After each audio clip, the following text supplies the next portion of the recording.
Berkorban seperti teladan Tuhan Yesus. Berkorban. Banyak orang takut mendengar kata ini karena sepertinya menuntut terlalu banyak dari diri kita. Namun sebenarnya hanya dengan berkorban kita dapat berbuah dan berhasil. Pada zaman sekarang ini, orang-orang berusaha mendapatkan kenyamanan hidup dan kesuksesan dengan segala cara kecuali berkorban. Padahal justru dengan pengorbananlah terbuka pintu untuk keberhasilan.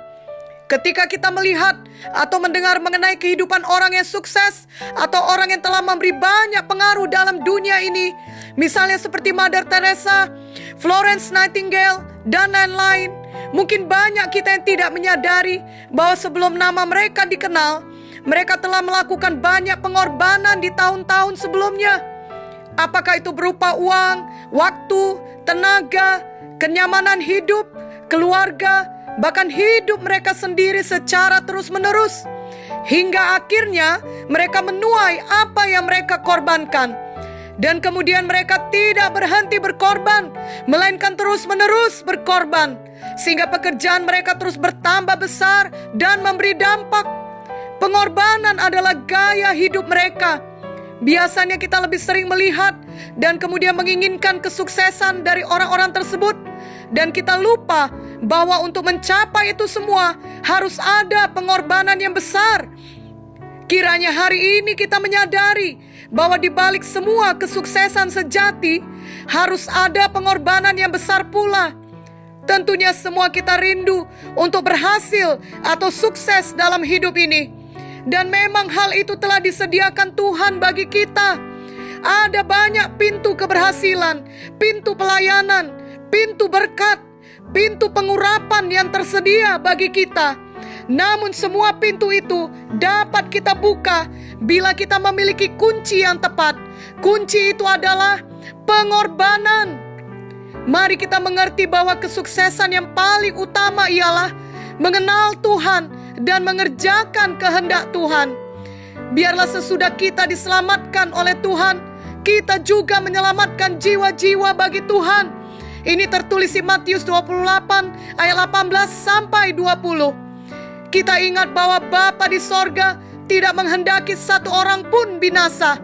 Ini tertulis di 2 Petrus 3 ayat 9. Dan firman Tuhan jelas mengatakan bahwa apa gunanya seseorang memperoleh seluruh dunia ini, namun dirinya binasa. Ini tertulis di Lukas 9 ayat 25. Itu sebabnya kesuksesan sejati ialah ketika kita dapat menyelamatkan jiwa-jiwa yang terhilang. Sebenarnya itu melebihi semua harta, gelar, kedudukan, karir, dan apa saja yang bisa ditawarkan oleh dunia ini. Kiranya kita mau dan rindu berkorban untuk menyelamatkan jiwa-jiwa sebanyak-banyaknya bagi Tuhan Yesus. Sama seperti teladan kita, Tuhan Yesus berkorban hidupnya bagi kita. Ia rela mati dan disalib. Maka anak Bapa di sorga tidak hanya satu, namun sekarang kita semua juga menjadi anak-anak Bapa di sorga. Itulah buah pengorbanan Tuhan Yesus. Sampai 2000 tahun sesudahnya, yakni di zaman kita hidup sekarang ini, pengorbanan Tuhan Yesus masih terus berbuah.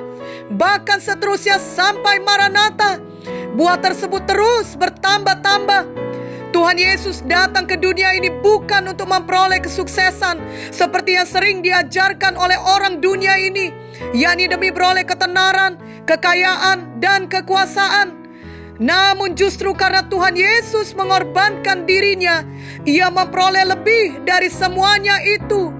Filipi 2 ayat 8-9 berkata, dan dalam keadaan sebagai manusia, Ia telah merendahkan dirinya dan taat sampai mati, bahkan sampai mati di kayu salib. Itulah sebabnya Allah sangat meninggikan Dia dan mengaruniakan kepadanya nama di atas segala nama. Karena ketaatan dan pengorbanan Tuhan Yesus, kepadanya dikaruniakan nama di atas segala nama. Dan kita ingat, Tuhan Yesus berkorban untuk keselamatan umat manusia. Kiranya itu juga menjadi tujuan pengorbanan kita. kita juga dapat berhasil menyelamatkan jiwa-jiwa bila kita mau berkorban untuk hal itu. Dalam Yohanes 12 ayat 24 diterangkan bahwa kita harus rela mati bagi diri kita sendiri supaya kita dapat menghasilkan banyak buah. Seperti sebiji gandum atau padi, biji ini jatuh dan ditaruh ke tanah, lalu ia disemaikan, maka biji tersebut akan tumbuh dan tak lama kemudian ia akan ditanamkan di sawah atau di ladang.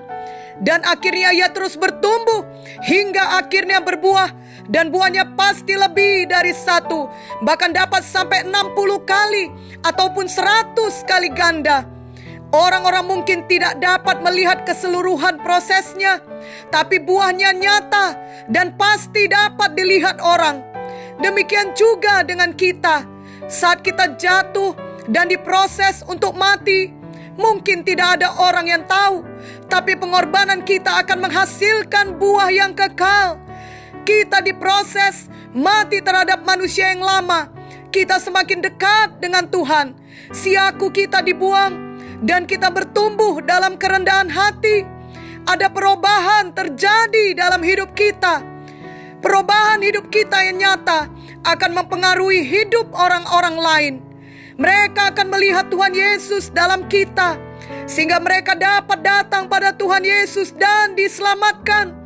Seperti biji tadi, ia tidak tampak lagi. Sebaliknya yang tampak adalah hasilnya, yakni sebatang pohon yang sama sekali lain dari biji yang semula. Maka tak lama kemudian pastilah ia akan berbuah. Yang membuatnya bisa berbuah ialah karena ia rela mati. Itulah pengorbanan yang terbesar, melebihi pengorbanan materi dan harta. Tuhan Yesus mengerjakan banyak hal saat di bumi. Tiap hari ia menyembuhkan dan berkhotbah. Tetapi yang membuat kita dapat diselamatkan adalah karena ada saat di mana Tuhan Yesus berkorban dirinya dan memberikan nyawanya bagi kita, yakni saat ia mati bagi kita di kayu salib.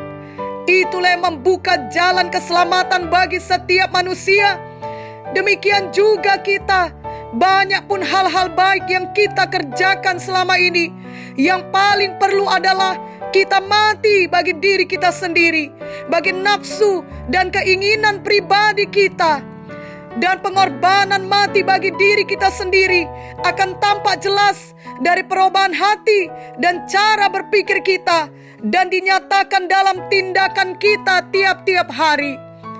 Kiranya mulai hari ini kita bersedia mati untuk mengejar ambisi diri sendiri dan mulai hidup lebih lagi sepenuhnya bagi Tuhan. Dengan sukacita dan rela hati kita berkorban supaya hidup kita dapat berkontribusi dalam menyelamatkan jiwa-jiwa yang terhilang. Apa yang ada pada kita, kita korbankan dan kita berikan agar orang lain dapat datang kepada Tuhan Yesus. Dan kita percaya pengorbanan kita adalah kunci yang membuka pintu keberhasilan bagi kita. Pengorbanan kita merupakan taburan yang tidak akan kembali dengan sia-sia. Kiranya tiap hari Roh Kudus memberikan kita hikmat untuk berkorban bagi kerajaan sorga. Mari bergerak bersama kuasa dan kasih Roh Kudus. Amin.